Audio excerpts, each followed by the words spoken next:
So this is the second part of the video where she is out of the box.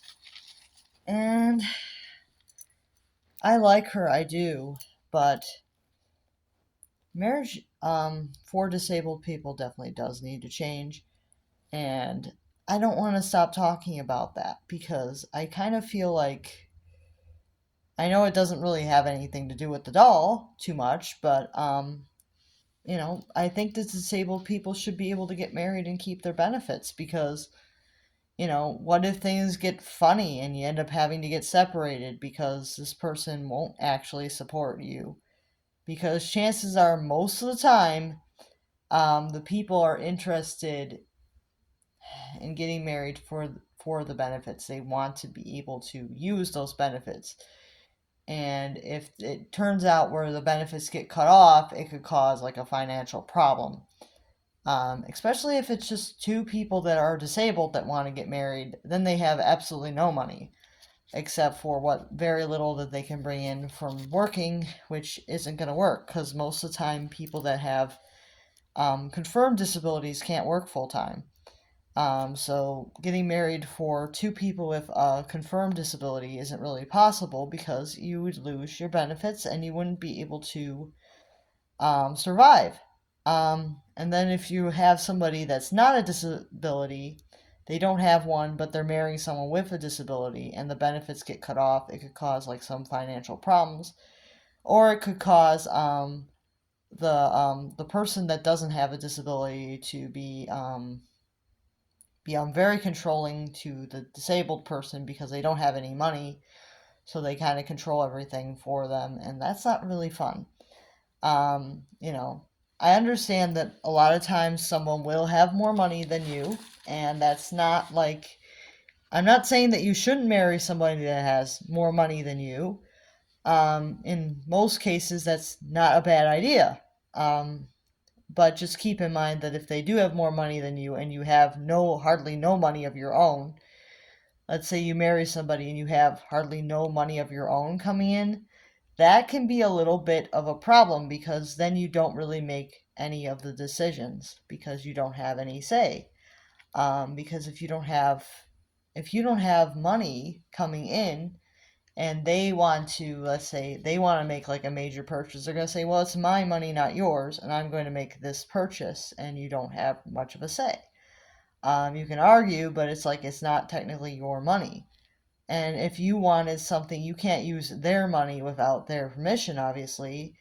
So if you have hardly no money of your own, you can't really make any purchases without somebody else's permission. And to me, that stinks.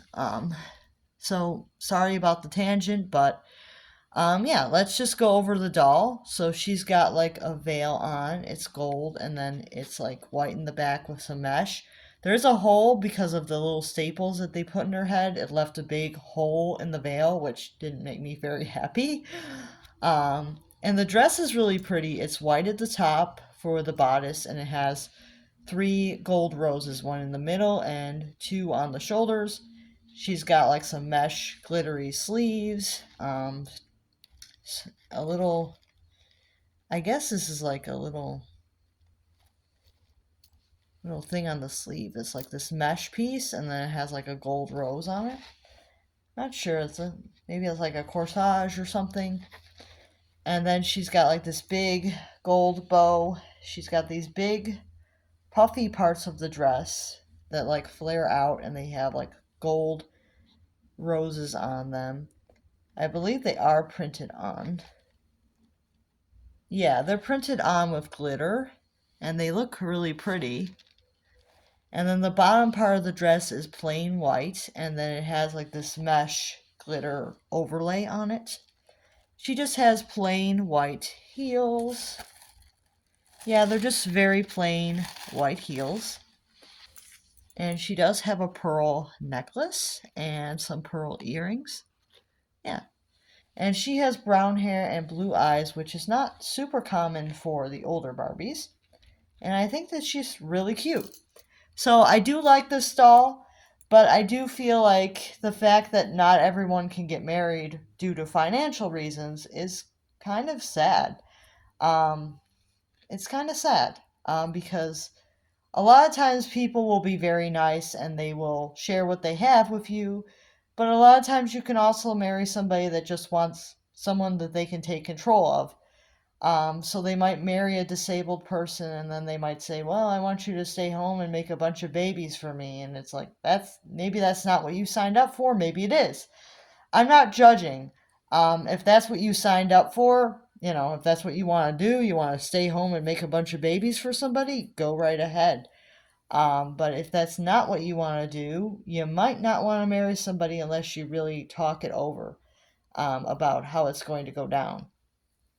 But I don't really plan on getting married until they actually change the law where I can actually keep my benefits. Then I might find someone, but they have to be someone that's not going to control me, not going to tell me what to do. Because, the love and the honor thing is great, but no obey. I'm like my mom, no obey there. So, yeah. So, yeah, that's kind of the problem with the US. Like, if you have a disability, they don't really advise you to get married because you will lose any government benefits that would be given to you because your spouse is supposed to provide for you, which isn't always the case. And that goes for if you were marrying in a heterosexual relationship or a homosexual one.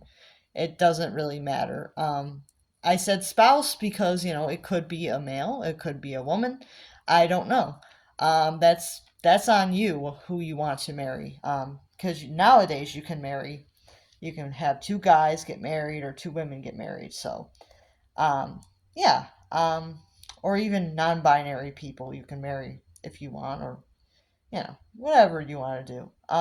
So yeah, but you have to be careful because if your spouse is not like crazy rich and they don't want to say that they're going to give you everything in the world, maybe you don't want your disability benefits cut.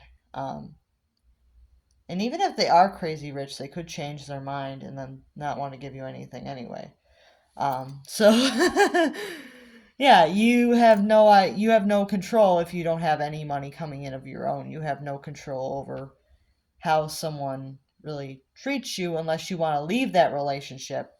And while you can, then you have to wait for your benefits to be reinstated in order to survive, which stinks.